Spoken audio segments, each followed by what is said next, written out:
I am Tommy and this is Surfer of Life. Today's guest is Olli Tuominen, a professional squash player who has won 17 national titles, 13 World Tour titles, and been playing over 20 years in the PSA World Tour. Olli Tuominen, welcome to Surfer of Life. Thank you. Tell me at the beginning, what is the best spot in Helsinki to play backgammon? To play backgammon? well, it depends. Normally I play backgammon pretty close to my home. There's a couple of bars where you can play it, for example. Yeah, it's but wherever. Basically, it is. Any place is a good place to play backgammon. But yeah, I haven't played that much lately. But occasionally with my friend. Yeah. What about backgammon? If you compare it to squash, which one is more tactical? Well, the backgammon that I play is probably, I would have to say, squash is more tactical in the end.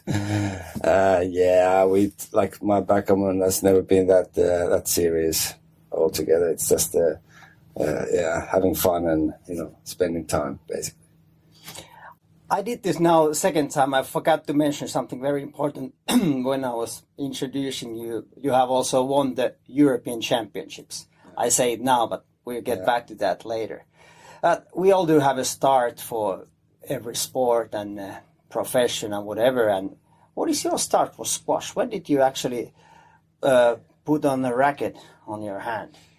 Yeah, well, basically I started really, really young because they built a squash club pretty close to where we lived, and my dad wanted to try out a new sport, and he took us to the club, and that's how we started. Basically, I also have a older brother who came along as well, and he's always also been playing squash professionally a couple of years as well, so he got rather far as well. It's not the most common sport, especially here in Finland. So, did your father play also, or how did you end up playing in the sport? My dad just wanted to try out a new sport, just as a hobby player. Basically, he didn't really got very good, to be honest. He was just playing with his friends, and then got involved with the club and with a little bit of coaching in the end, and so on. And we started to spend more and more time at the club, and that's how it all got started, basically. Yeah, when I was probably maybe around 5 years old. I was really young, and my brother is 4 years older than me, so he was a bit older. But that's how it all started. You've been a very young kid then. Is there any situation that you can actually remember that you felt like this is my thing and I want to play this squash? I really enjoy it. Well, obviously there's. We used to go these Sunday mornings, 9 o'clock every Sunday, and there was quite a few of us, like younger kids, and I just remember that I always had fun, and obviously after going to school, I've started to still visit the club after the school and so on. So it was basically my second living room for the whole youth, more or less. So. Yeah, it's just good memories. Was there any other sports? Did you have multiple different sports? For me, actually, no. I went to this soccer training once,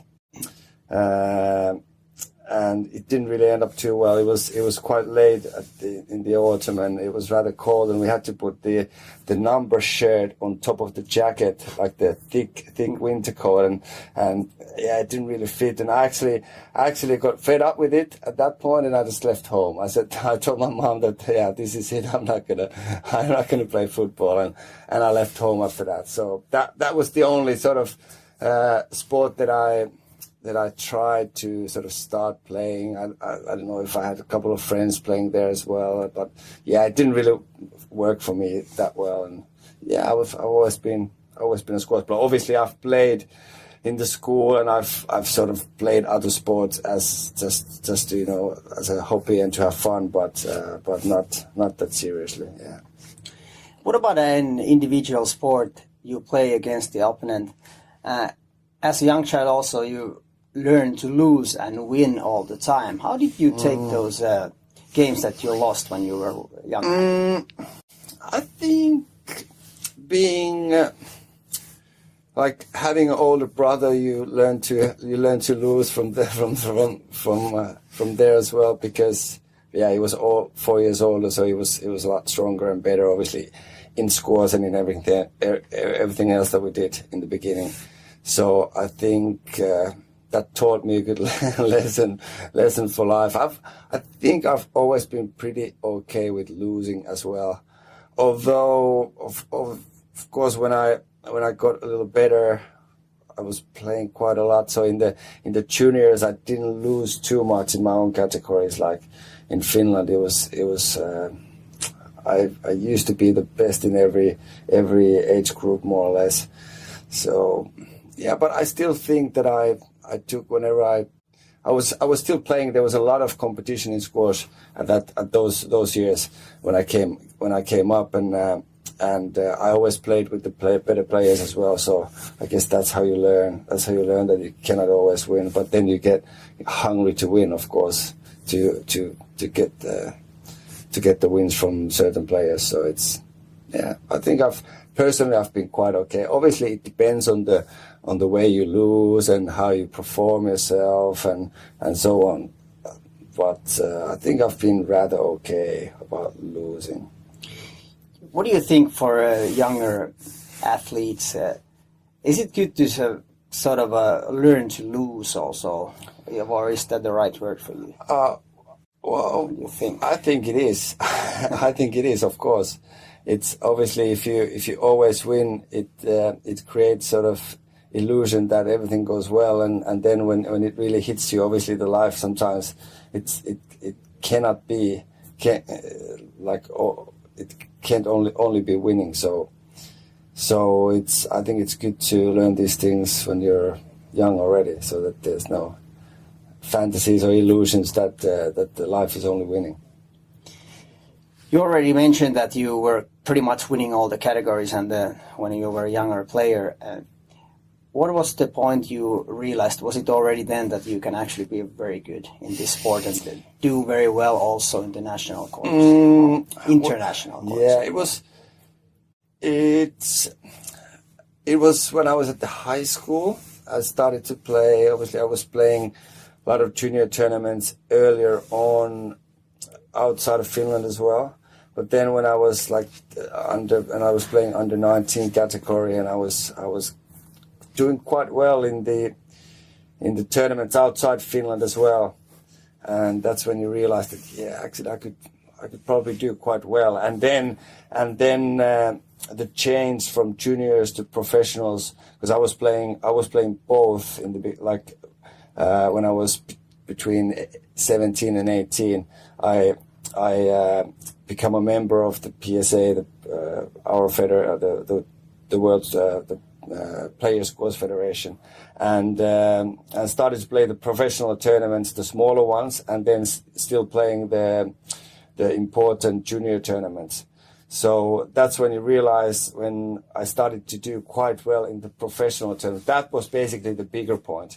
Of course, I realized earlier on when I was doing well in the junior tournaments that, yeah, I'm pretty good, and this can be maybe something bigger. But then when you start doing well in the professional tournaments, because that's the big league basically, sometimes you can do quite well in the juniors, but the professional world is obviously, I'm sure in every sport, is quite different than the juniors in the end anyway. So when I started to do quite well in the professional smaller tournaments and climbing up in the ranking rather quickly, that's when you realize that, okay, yeah, this is actually going quite well.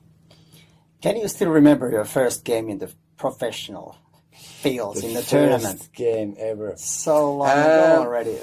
Yeah, I do remember. I was playing that in Finland. There was a few smaller tournaments which they organized actually all over Finland. There was one, was it in Joensuu or somewhere, and in Tali as well, like smaller tournaments for the Finnish professionals, more or less. And I got in as a local spot, sort of. I didn't have a ranking at all, and I was playing few of those tournaments, and yeah, I do remember those matches and so on, but it's not such a clear. I remember the first tournament when I traveled, first professional tournament when I traveled by myself outside of Finland. I remember that was in Italy, and but yeah, it sort of might change from the juniors to the professional. It was very smooth. Like, it was very, very smooth. I started off playing a couple of smaller tournaments here in Finland, and there was a lot of Finnish players back then who actually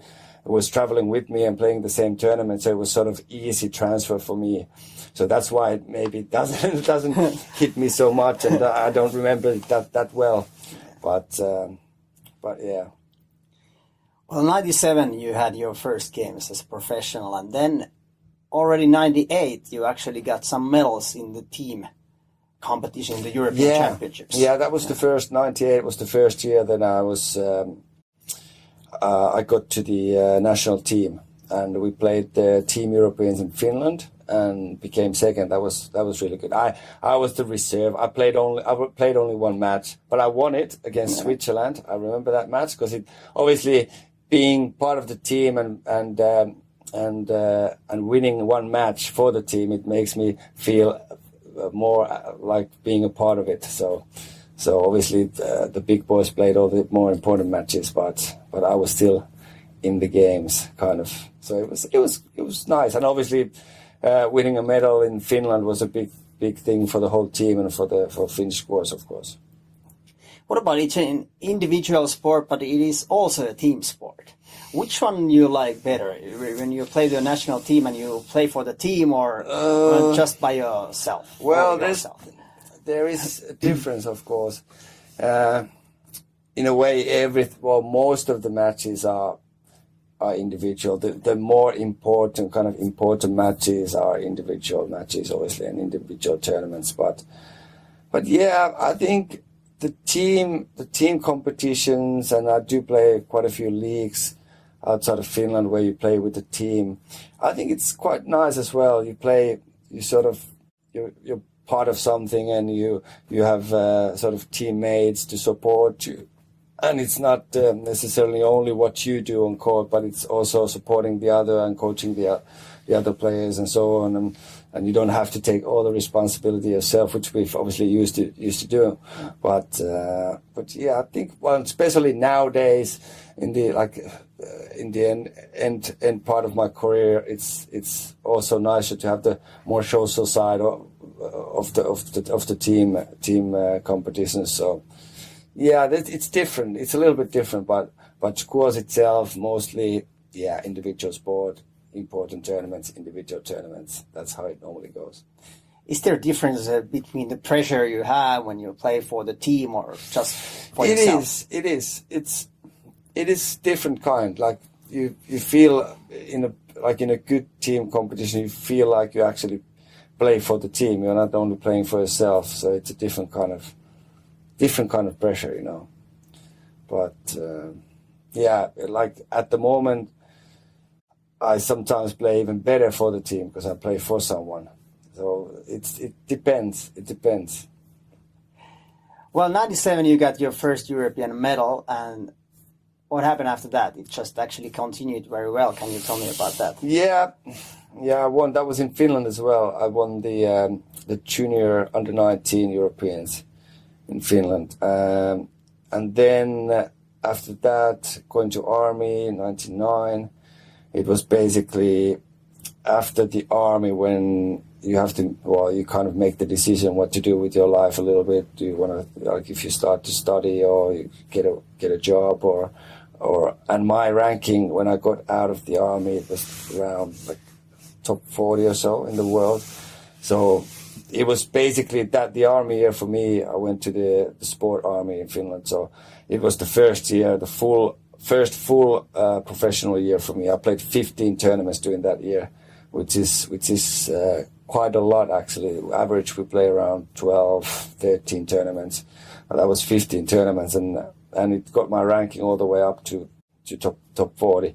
So and it went quite well. That season went really well. I won the first national title, and I did very well in the professional tournaments, obviously, because my ranking got so high as well. So it was pretty easy decision after that to just to continue and not to go and study or anything. So I just continued playing. Yeah. So I guess they didn't see you much. Well, I was traveling quite a lot, of course. All the tournaments were outside Finland, but I was there for a whole year, so they saw me every now and then. What about the traveling part?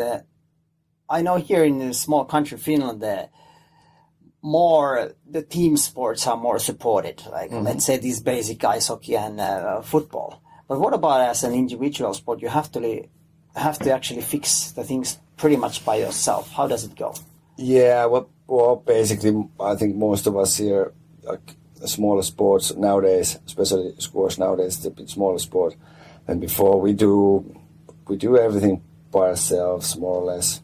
It depends. Some might have their parents or someone to help out or so on. But I've always done everything by myself. Like the flights after the internet and computers, I started to do flights myself as well. Before that, I did have a good relationship with a couple of travel agencies and people there who would organize my flights a little bit. But nowadays it's so easy to do it by yourself, and everything else. Yeah, you just have to be quite sort of multifunctional person so that you can do different things. I guess for you it fits very, very well because you've been traveling over 20 years already.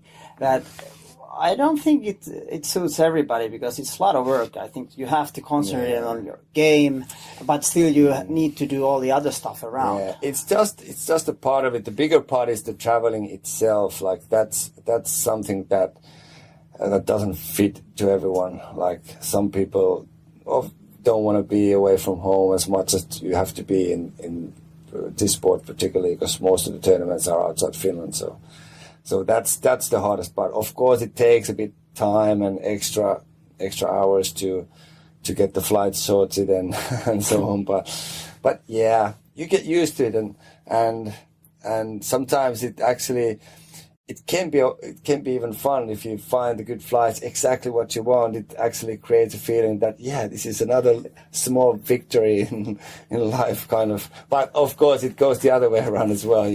You sometimes you're not so happy with the flights and you get really pissed off. Has there been any tight situations with the flights, or have you ever missed a tournament or anything? No, I haven't quite missed a tournament. There's been a couple of tough ones, which I've like one case was I was in Dubai and I was flying to Pakistan, and we were boarding already and. We used to have this information sheet from the tournament, which we printed before, which had the address and everything and so on.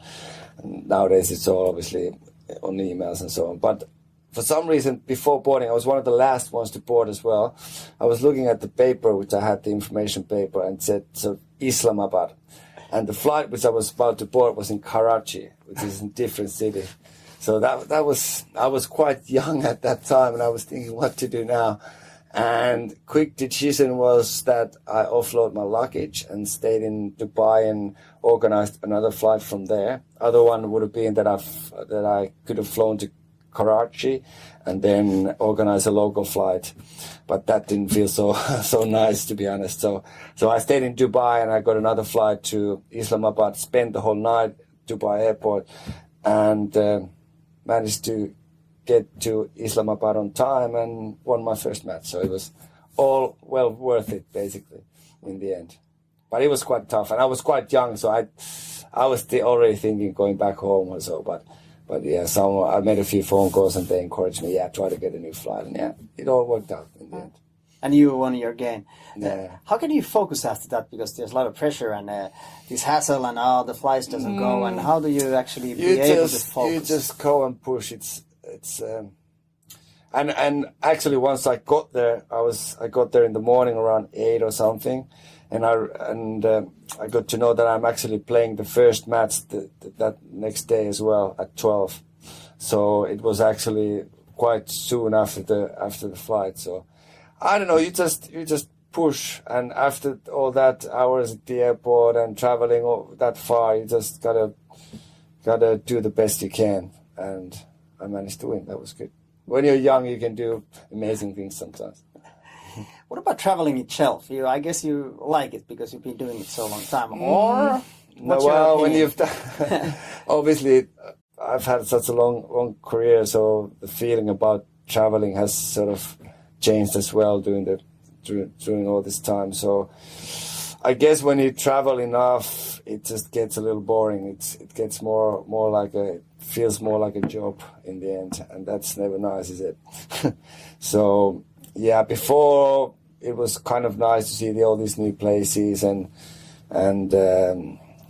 tell your friend that you're traveling here and there. But nowadays it's quite annoying, to be honest. It's because we have a lot of overseas long flights and the time differences and everything. So yeah, it's not the best thing, to be honest. I'd rather play somewhere close nowadays. Even in Finland, I wouldn't mind at all. So, but it's just a part of the job, I guess. It's just because the tournaments are where they are, and you have to travel for them. It's just that's the way it goes. Yeah. How do you see the countries? Do you see the venue, or do you see as it a country? Depends. Do you have any time? It depends. Time to see places around. Yeah, it depends. Quite often you can have time. It depends. Like if, especially if you're planning on playing more than one tournament at a time. So let's say I travel to US and I decide to play 3 or 4 tournaments at the same time, basically after each other. Then there obviously is quite a few days, quite often, between the tournaments, and then you can look around and see a bit more. But if you just play one tournament, then you normally come back straight after you lose the match, because there's always a next tournament to go to anyway, and there's not that much time at home that I get to spend. So that's why normally when you lose, you come straight back home. But yeah, if there's more tournaments than only one to play, then there's more time to look around. And it depends on the location, of course, as well. If you haven't seen the place before, and if you haven't traveled there before, maybe it's worth to have a look around a little bit, rather than the places where you've been many times and then you just, come and go, more or less. What about you as a person? If you had or have had a successful tournament, does the place look better than after losing the matches? I don't know if it leaves a bad taste about the whole place. I don't know. I hope the matches doesn't. That the matches don't really affect in that way. I don't know. Of course, in general, the trip then maybe it leaves a bitter taste if you lose and if you don't play well. But I don't think it goes quite that far. That I think that the place itself, actually, unless there's something's gone wrong with the organization or with the tournament, itself, other than the match. So. Let's talk about the game itself a little bit more. How much there is tactics involved in the game? Let's chop it in a little bit pieces, because I'm very interested of the whole sport also. Yeah, it is quite tactical as well, but obviously the physical part, technical part, it's all involved very, very strongly.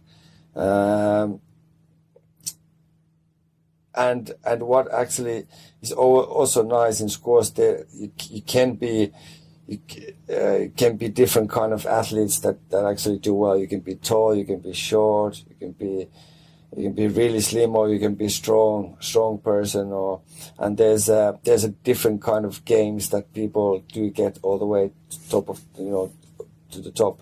So that's one thing which is quite nice in squash. And the tactical part, obviously, it does play a big role as well. But it's obviously you have to combine all the pieces, and the physical part and the technical part is also very important. What matters the most when you feel very sure before the game or unsure? Is it because of you feel mentally different, or if you feel physically very well, does it affect you before the game matches? To me, it does affect, and basically I've always noticed that it depends a lot on your training, which is what you need to do well enough. That actually creates the confidence to the matches. Like when if you've trained well, you feel like you're physically well, and you've been on court quite a lot, and you can just feel that you're in a good shape and you're ready to fight, like no matter what. That's basically the biggest thing that affects, I think, your own game. And obviously then the mental state, there's very, very different mental states that you play, because the matches just keep coming, and you just have to make the most of them. Basically, if you feel angry, you can find the power through the anger. And if you feel good, all these different motions, you just have to sort of find the right way to direct them to the score, to the game itself. That's a very interesting point of view. That you don't have to feel always the same before the game. Or It's impossible. It's impossible. I think that's because obviously we play a lot of matches during the year, so it's impossible to feel 100% every time. So you just need to find a way of coping those feelings before the match and still performing well and playing well. So the emotions actually change the game a bit. Like that's how it goes. All right. Yeah. That's very interesting. What about you yourself, the preparation before the games? Do you have sort of routines or something, or would you do the same? Well, it's pretty time? basic. I don't do anything that's special. I basically warm up. Normally in squash, how it goes, we during the match day we practice like a very light, rather short, half an hour, 20-minute practice in the morning already, like after breakfast or something, depending what time of the day we have to play. But let's say that it's afternoon or in the evening, you practice in the morning, you wake up your body, kind of stretch a little bit and make sure everything is okay for the evening match. And then obviously you eat really well, lunch, and then you play your match. And before the match itself, I normally warm up maybe 20 minutes, 15 minutes. It depends, even half an hour. It depends on the location and how cold it is and how do I feel about my body that day and so on. So just a normal warm-up. Not even on court necessarily. Just outside of court, stretching, warming up and getting ready for the match. But I always find that for me, the morning hit is sort of, it's a nice thing to do, because then you sort of make sure that everything's okay. That's the more important for me, if I can choose. But obviously sometimes when you play at 12 o'clock and there might be a long distance between the hotel and the club, you have to think about whether you go to the club and practice in the morning, come back, or stay there the whole day, or what do you do? Sometimes I just go to the club maybe 2 hours before and have a light hit and warm up, and then go to shower and get ready for the match straight away almost. So it depends how the day sort of goes. Do you have any routine for the mental part when you kind of focus for the game, or is it just part of that warm up thing you already mentioned? I don't know. I don't know how much in particular I've focused on the mental side. I think it just comes naturally, maybe. I don't know. Well, obviously you know who you play against, and you try to think of ways how to play, and the important few things that you need to remember, and try to push yourself. Yeah, try to think that today is the day and I'm gonna push through and play as well as I can. What about during the actual game? Because there's a lot of different changes. I've seen squash, tennis, badminton. Sometimes it's just when you're watching the games, somebody just loses the whole set or match right away. Like nothing happens, and then the next one starts and you win. So how is this possible? This variation in the game? Well, obviously we try not to vary it that much. We try to play on a high level, and that's actually part of being good. That your level doesn't drop. Like they say that the player is as good as they are on their worst day, basically. So that the worst day wouldn't be too bad. So that's what you train all the time when you practice at home and so on. You try to keep the level of practice as high as possible, so that it's easier to do in the tournament as well. But yeah, it's not always the case, and the mental side is obviously it's quite big as well. So that you need to, you just need to. I always just try to build it on my strengths, and if I'm unsure what to do, I just try to do the basic game which I normally play, and use the strengths and the good areas which I have in my game, and build it through that basically. Yeah. What happens when you're leading, like say 10-2, and the opponent starts winning, scoring? It's 3-10, 4-10, 5-10. What happens? It has to be something mental, because you're still able to lose the whole. Yeah. Quite often what happens, you try to, or for example that case, you try to win too easily. Like you've got a good lead, and you think that this is all over already, and you basically lose the normal game which you played before, and just try to get the win too quickly and too easily, I guess. And that's where you have to, stop the situation and try to go back to the basics, and get your game back together, and stop the situation, kind of. Yeah. What about is it good or bad to think about the score while you're playing? I normally like to know the score. Even in the team competitions, I always like to know what's the score between, like, the whole team. Like how many points, if it's really close, how many points do I have to win, or how many points I afford to lose, or so. I always like to know exactly the situation, so that I can prepare for it. So I don't know, it might be very individual, these things, how it goes, but I always like to know the score, so that I know where the match is going.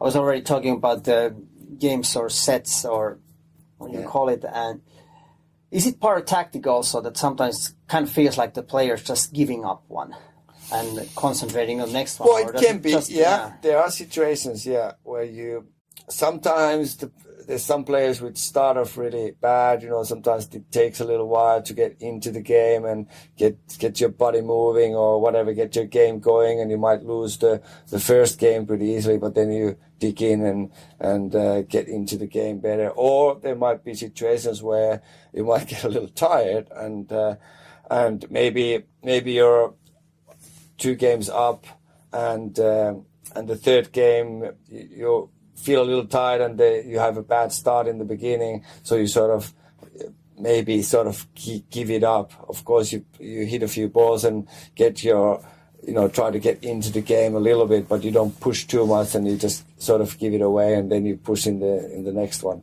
So these kind of situations, you could actually tactically also sort of give one game off. Yeah. What about if the game starts really bad? How difficult it is to get back in the game, and what helps you out to do that? Well, it is difficult, especially nowadays. When I started my professional career, we used to play up to 15 points, and now we play only to 11 points. So only that makes a little difference. So if you get a bad start, you don't have that much time to actually get back.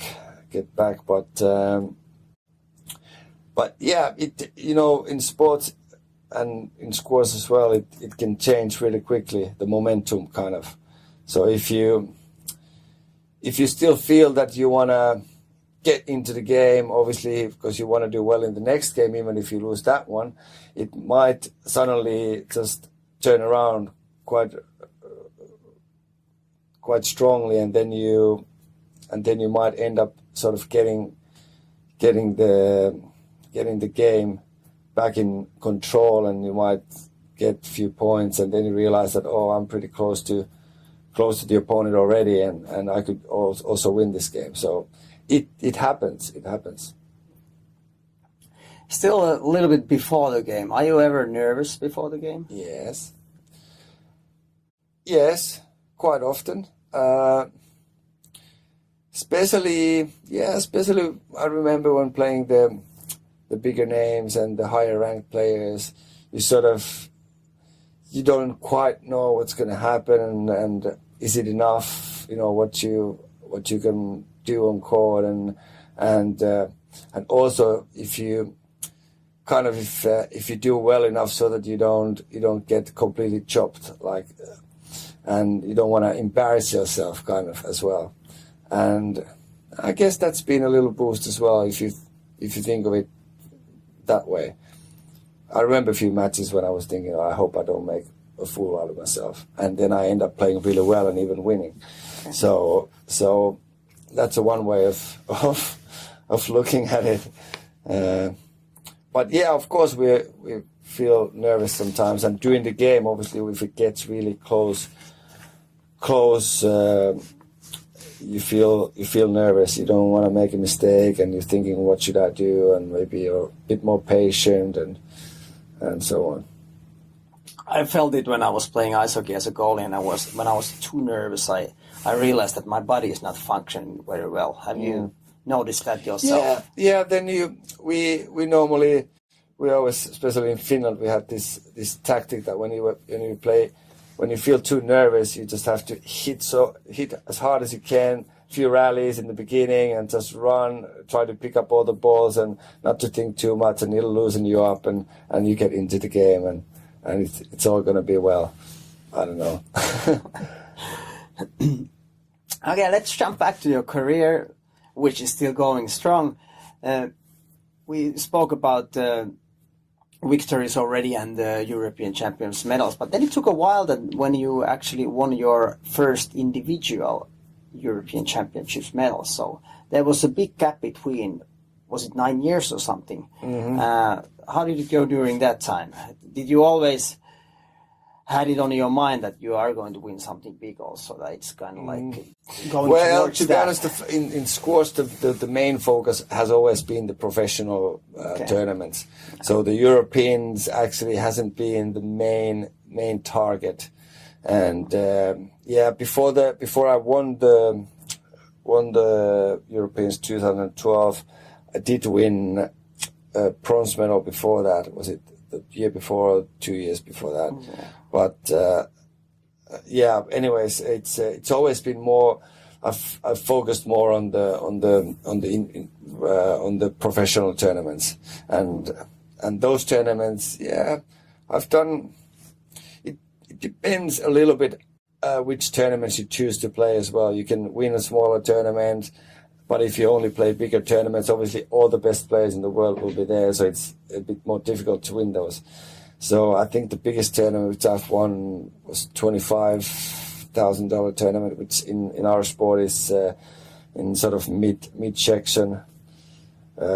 So I've never won a bigger tournament, but I've made in the semi-finals in the bigger tournaments. As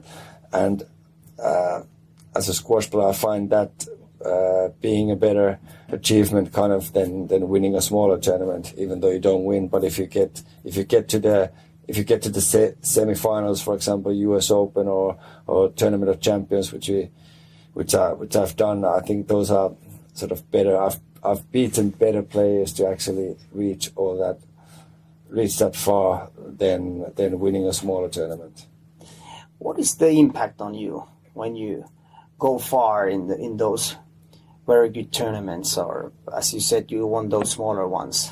Mm-hmm. What has been the impact on you as a player, or maybe also as a person? It's it's improved my ranking basically.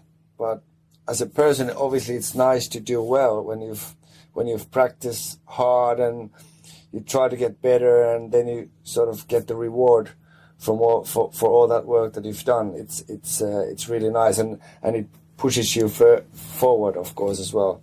Like keeps the stone rolling. How do you call it? So yeah, it is important. Like when you do sports professionally, it is important to do well, of course, and also financially. If you never win, it's hard to make a living, to be honest. So especially in this sport. So yeah, it's a big thing. The winning is a big thing in the end. What about here? Has it ever bothered you, let's say here in Finland, that people might not really recognize who you are, even though you played in the very good level, very high level, so long time already in squash? No, just the opposite. I'm quite pleased to. Well, especially nowadays, maybe at some point it would have been good for my career and for my financial. To do well, and I mean not to do well, but to be more known as an athlete. But yeah, it's okay. It's like everyday life is much easier when people don't know you, I think. What about traveling around the world? And is there any special place that you would like to go over and over again? Over and over again. Well, when you travel this much, home is always the place where you want to come all over and over again, and even stay there a little bit longer. But yes, there's different there's places where I know a lot of really nice and good people, which I like to visit, and then places which are nice as places themselves to do stuff and so on. So it's different. Like for example, New York is a nice place as a city. There's a lot to do and good food and different areas, and it's quite cool. But then I have really, really nice families who I know for example, in Qatar and in Hong Kong. Hong Kong is a nice place as well in the city.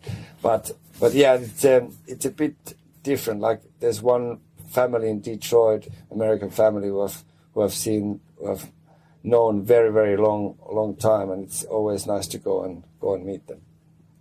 What about the crowd? Where has been the best crowd, the most amazing audience when you've been playing? Biggest audience, probably the Tournament of Champions, because it's played on a class court, like four wall full class court in Grand Central Station in New York. Oh yeah, I've seen that. So they put that in. So it's probably been more than 1,000 people to watch, maybe. I'd say that's probably one of the biggest crowds that I've had.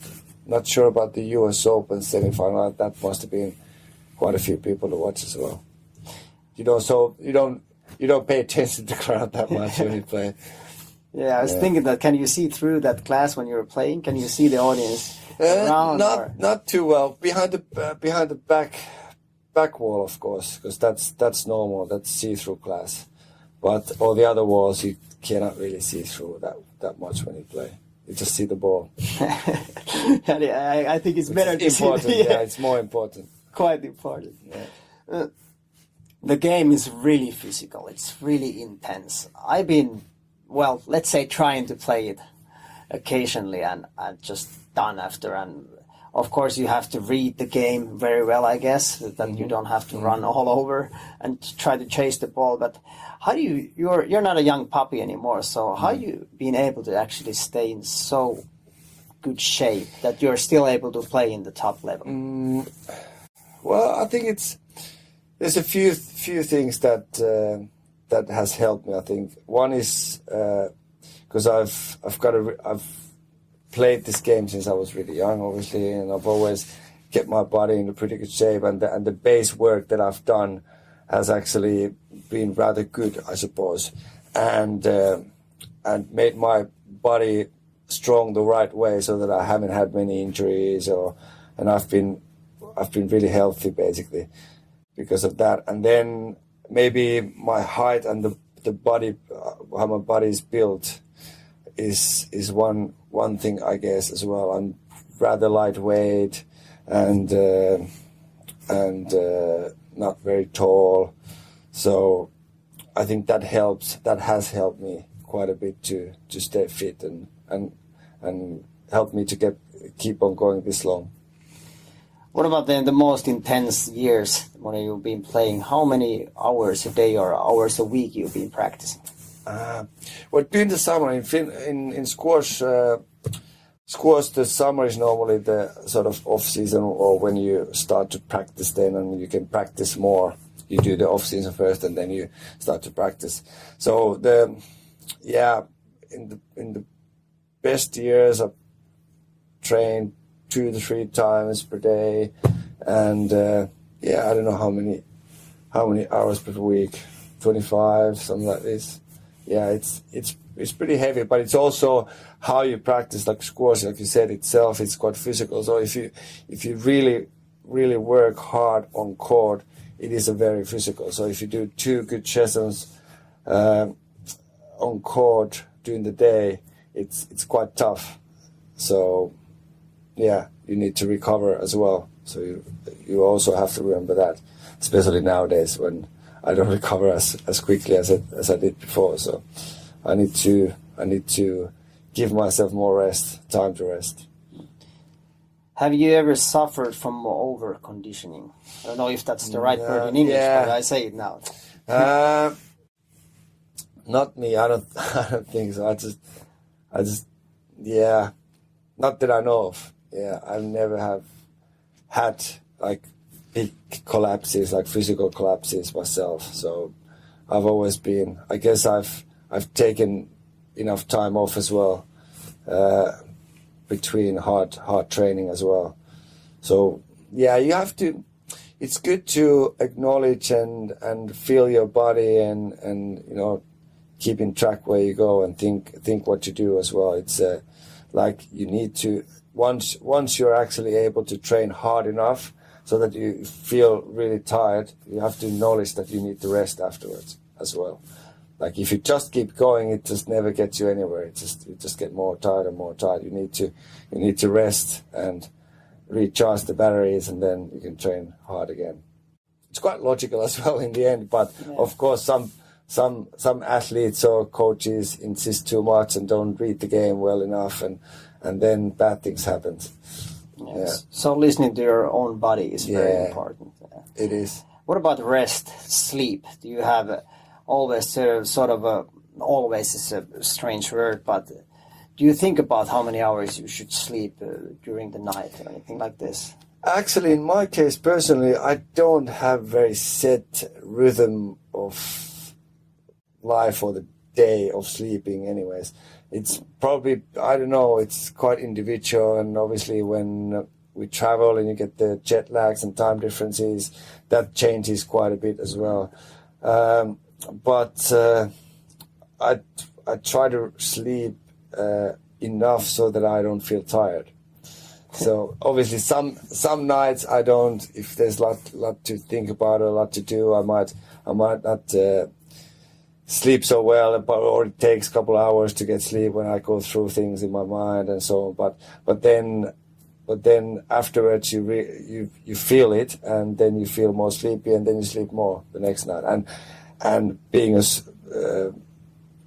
an athlete, and I can change or build my schedule the way I want. I always can have more time to sleep. I can even take a nap if I feel like taking a nap. I don't do quite that often, but sometimes I do take naps as well. But I can make my schedule so that I can have more hours to sleep if I'm tired, which is great, of course. One of the good things about being an athlete. Being physically in a very good shape, how important is nutrition to you? It is part of it. For me personally, it's always been more or less eating enough, like just having enough food. And if you train a lot, you can even feel the energy, just being used for the training. And then if you train really hard, then actually you can feel days or weeks where you cannot eat enough. You're always hungry, even, no matter how much you eat or how much you drink. You're always thirsty as well. So for me, it's always been that I have to eat enough. But then on the other part, of course, you cannot eat whatever you want. Or you can, but you also need to eat good stuff. so you cannot eat pizza or burgers every day, but you can eat pizza on top of all the good things that you eat. That's a good thing of being an athlete as well, that you use all the energy what you put in. So I haven't got such a exact nutrition plan myself of the way I eat. I just try to involve enough veggies and enough sort of healthy and good fresh stuff that it's good for you. What about during the game? What do you do there? It's just, I guess you can't cope with just water. Well, no. Quite often some energy drinks, and nowadays there are the energy gels which you can have, and yeah, those are, when it gets really tough, and the matches are really tough, it's good to use those as well. Yeah, it's true. I've heard a lot of different opinions during my life about how many hours before you should eat when you have a game or you need to run or whatever. What's your opinion about that? It's very individual. Like before nowadays I need to take maybe even 4 hours before. I can't eat much closer than 4 hours to my match. Otherwise, I can definitely feel it, and it's not good. But before, when I was younger, I could eat an hour or 2 hours before. It made no difference, really. I could run and play normally. So I think this is rather individual thing. Have you ever felt like this? Maybe lack of nutrition or wrong kind of nutrition food before your games or practice? Has it affected your concentration or anything like that? Well, I don't know if it affects the concentration that much, but if you haven't eaten well enough and you end up doing like a really hard training or sessions, it does. You get tired. You get tired quicker.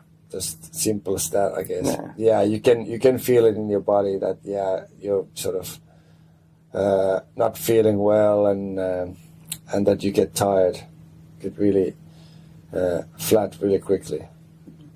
When you get tired during and we are still in the game now, tired during the game, and you feel like this, damn, I can't bear it. I'm too tired. But can you actually get yourself back in the game? Well, you can try.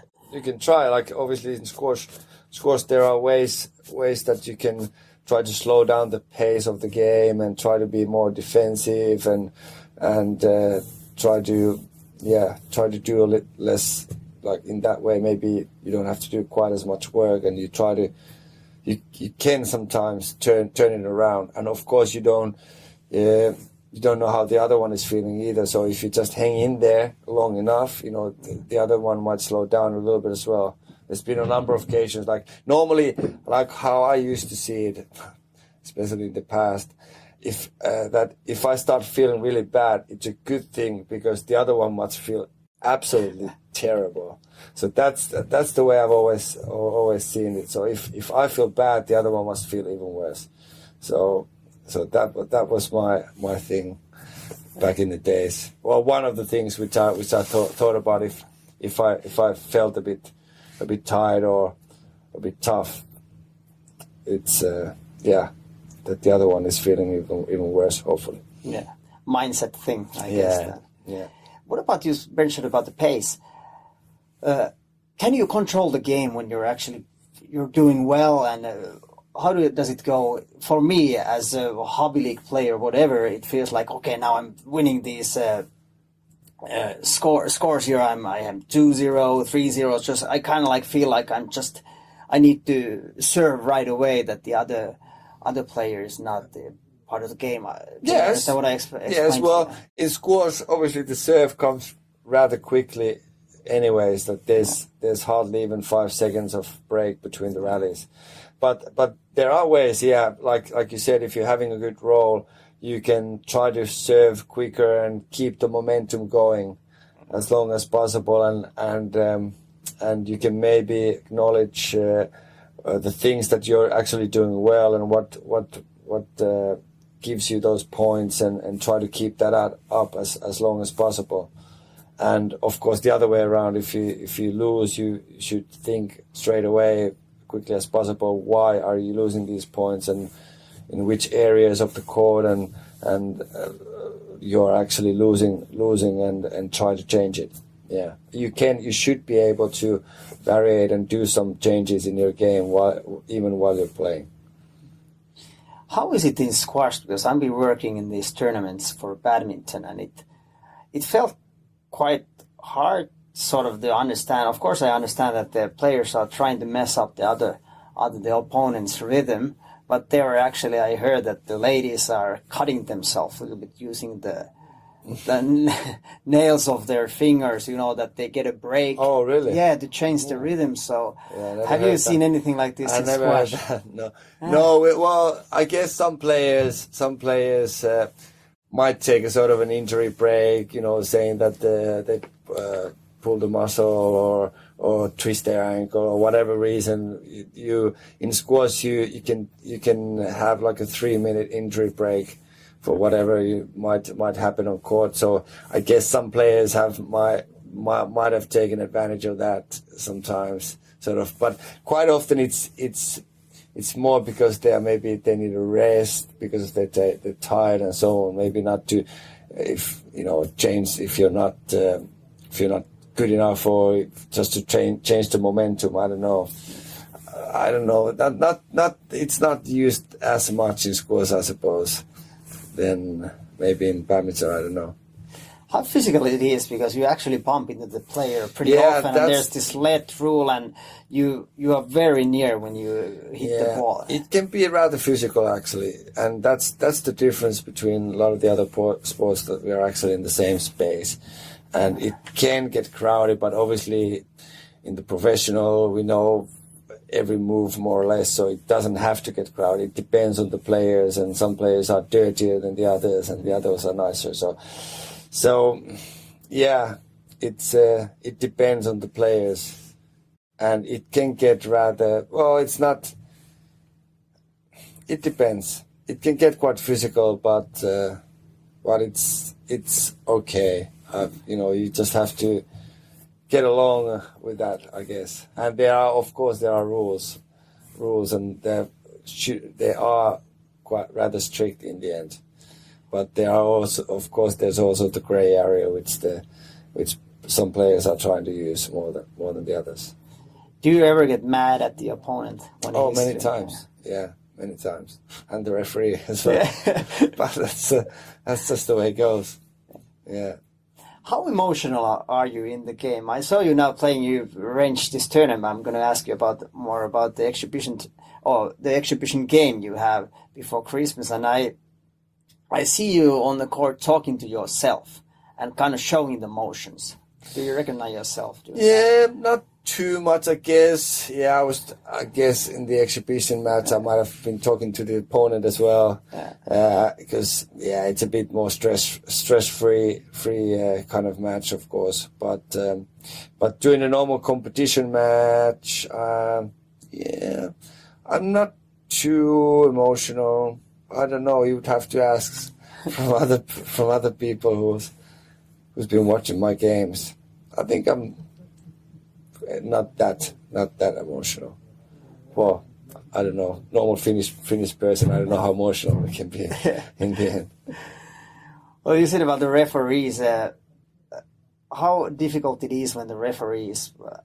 Has the referees ever messed the game, in your opinion?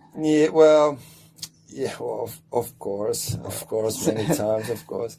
But it depends on the game as well, how much the referee affects, of course. If it's really close match and there's some decisions on the last points or so on, then it is more important, and then you might might not be very happy with the decisions that they come up with, but and it can get quite frustrating because there's not much you can do yourself. If the referee and I try not to say too much, of course, about it in general, but it can get frustrating sometimes, and that's one thing which is difficult in scores. The refereeing is very difficult.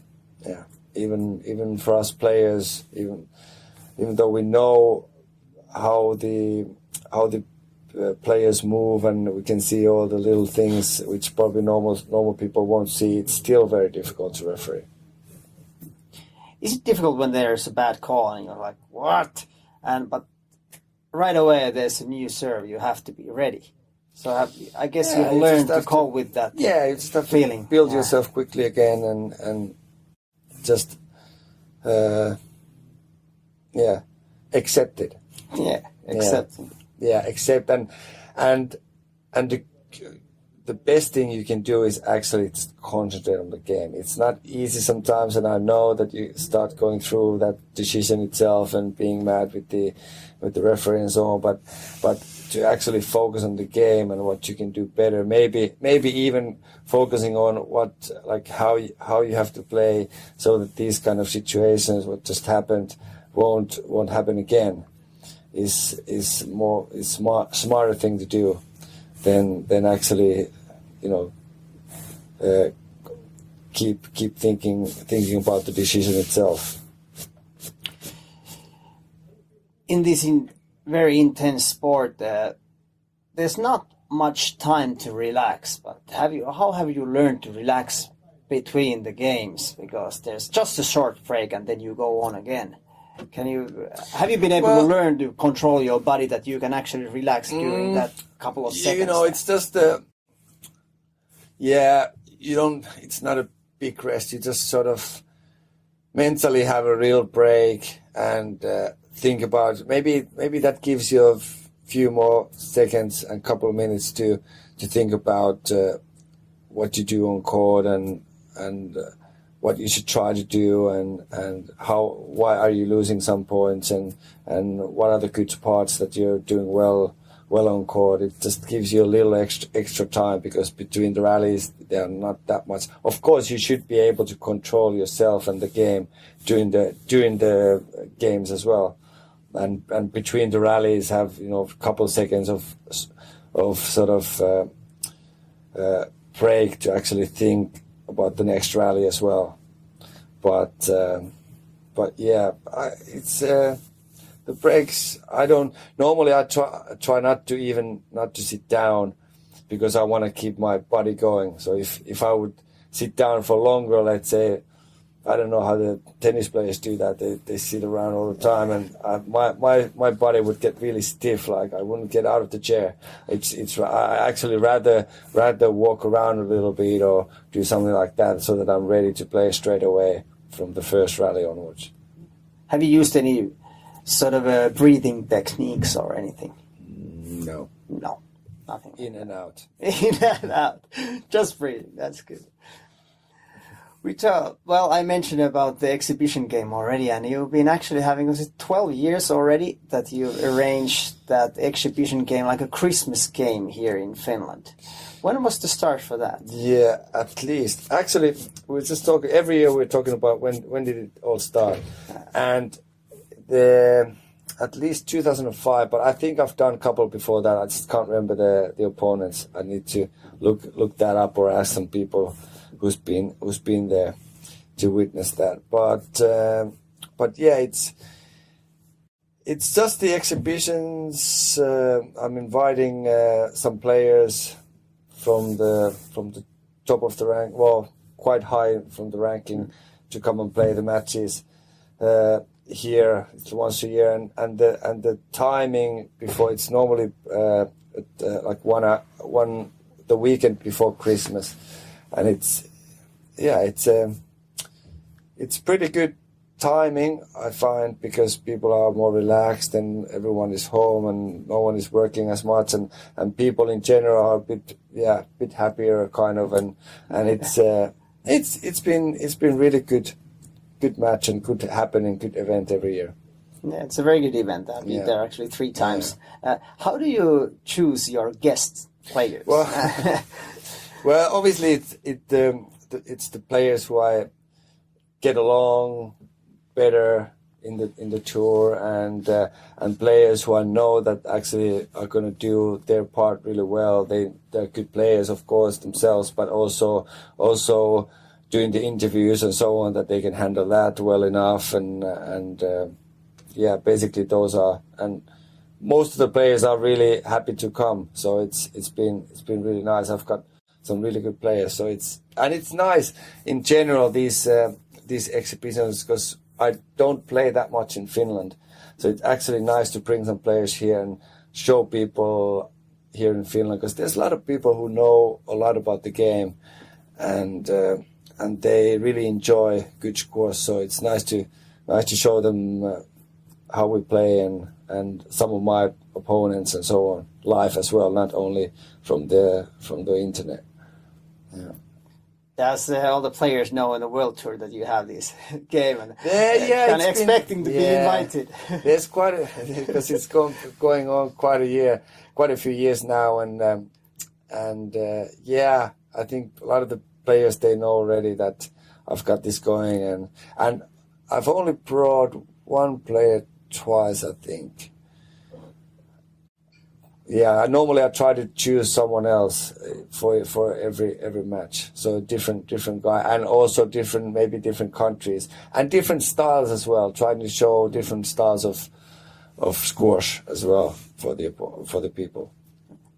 And you are also an entertainer. You had a little music part this year. This part, yeah. How important is music to you? Well, music is good fun. It's relaxing, and yeah. It's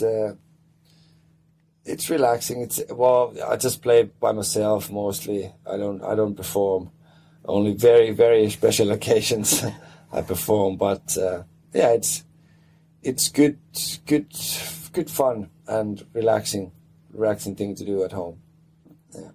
Well, about relaxing and intense game, a lot of practicing, a lot of traveling. How do you actually spend your spare time? How do you relax? Try to see friends. I cook a little bit, just do basically normal stuff. And the music, of course, is one thing which is nice. And yeah, that's about it. Very, very normal stuff. Nothing so special on that front. It's so wonderful to have you here. I'm so glad that you came to talk about the sport itself and your long career, that it still continues, and I'm very happy for that too. I have still a couple of more questions for you to ask. And you are still playing, and I think this has been asked from you many times already throughout your career, but how do you see yourself in, let's say, in 10 years from now? Are you still part of the sport, or...? I hope I'm still part of the sport in some way, and I'm sure, and in some way I'm involved for sure. But yeah, obviously the professional games are coming to an end rather shortly, I guess, as well. But there are still a lot of other games, and I've done a little bit of coaching, and I wouldn't mind doing a little bit more. Let's see how that goes. But hopefully I could continue playing some of the league matches that I do around Europe. So I would have a bit more time for those when I don't play the professional tournaments anymore. So I could still basically keep on playing if my body allows it, and if my level is high enough to actually play there and compete. So, but 10 years is tough. Yeah, I don't know if I'm still playing those leagues even like after 10 years. It's hard to see what I'll be doing in 10 years. Yeah, I don't really know myself. Hopefully I'll be involved in squash somehow. If not playing myself, but coaching a little bit. Yeah, I've done few camps and some random individual lessons as well, but not many of those. But it would be nice if we still have juniors to play, to actually give back and help them to get better. Yeah. What about coaching? You like coaching? Yeah, coaching is fun. it's okay. Of course, I haven't done it as a job, so I haven't done many hours in a row. I'm sure that gets quite boring as well at one stage. But the coaching that I've been doing has been actually quite fun. Yeah. You think you learn yourself also about the game and your own game when you're coaching people, when you have to think about it too? Maybe it depends. Yeah, maybe. It depends on the level of the coaching, of course, as well. Yeah. But yeah, it's nice thing. It depends on obviously who you coach as well. Like if you coach people who really are listening and they're trying to improve, and you can see that they're enjoying it and trying to get better, then it's more fun than coaching someone who doesn't really like to be coached or doesn't like to be on court. That's different then. What is your opinion when you think about coaching and when you get older? You think you can always, even though you get older, you can always improve something in your game? You think you can always get better at something? Yes. In a way, for sure. And well, of course, there are a lot of things that doesn't get better anymore, like the movement and so on. It's never going to be the same as it was back when you were younger. But there's always something to improve in that level where you are, I think, of course. What about squash itself? It's a sport, profession, or a passion for you? Well, it's more and more profession at the moment, I guess. Passion. It's been a passion for years and years and years, but of course it's not a passion as it was when I started off playing professional tournaments and when I was really on my peak. But and hopefully it can be also like a hobby at some point, so that I wouldn't have to do it so as seriously, because it's a great game. I like the game itself a lot. It's a great game to play, and it keeps you really fit and in good condition as well. So hopefully in the future I could also play some matches for fun. But let's see if that's ever going to happen. I don't know. I think I'm not that competitive that I wouldn't be able to do it, but let's see. What if you had a chance now to take a little sort of a phone call time machine and call that 20-year-old Olli? What would you tell him? I would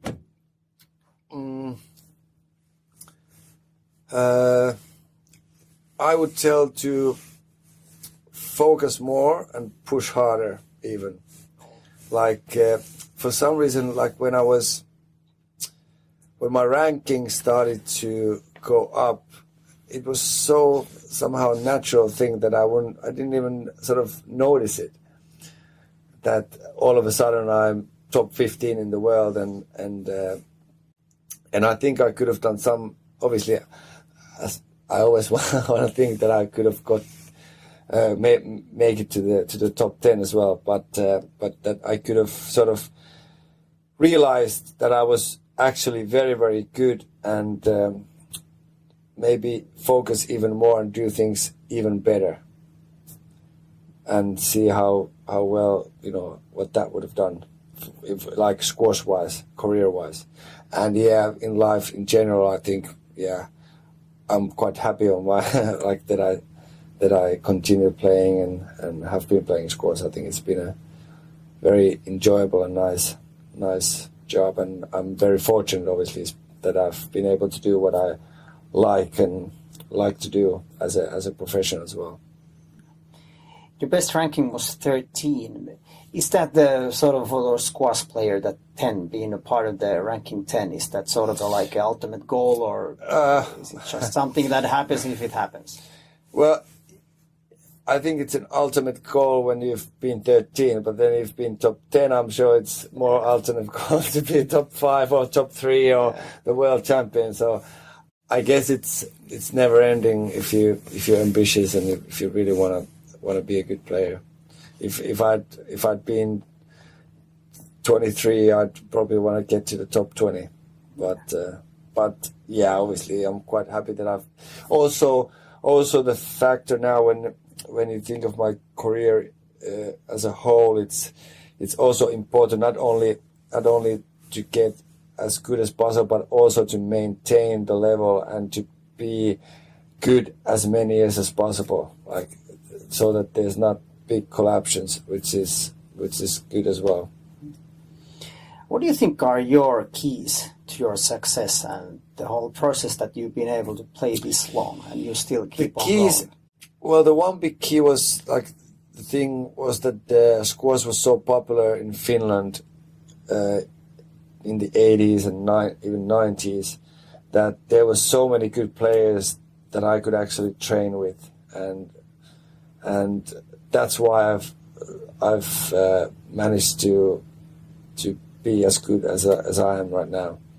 So basically, that's a big thing, and then obviously having a good base work since the junior years, my body and everything, as I've been able to keep it in good condition. I think that's one big thing why I've managed to be as good and obviously kept my game going as long as I have. So those are very important things. Yeah. In the game, there's a lot of ups and downs, and you win and you lose, and you go upper in the ranking and you go lower in the ranking. You think as an athlete, these kind of situations that you have to cope with these situations actually help you a lot in your regular life and to cope with the tough situations? It can. Yeah. I'm sure it gives you some sort of base to handle the downside things, what might happen in your life in general, and makes you mentally maybe a little stronger, I suppose. Yeah. Final question I always like to ask here, because life is about having fun as well. So what actually makes you happy? Well, the last few years, cycling has made me really happy. Like being able to, I sold my car like a year ago, and I've been cycling through the winters as well now for 3 years, and it makes me very happy. It makes me very happy. And because I've been driving a car for quite a few years as well, and knowing the feeling that you sit in the traffic behind the wheel, it doesn't make me happy. It makes me happy to think of that feeling and so that I don't have to do it now. That makes me really happy that I can just bike, and it's a small thing in life, but it's everyday thing. It's good. Thank you, Olli. Thank you for coming. Thanks for having me. Thank you.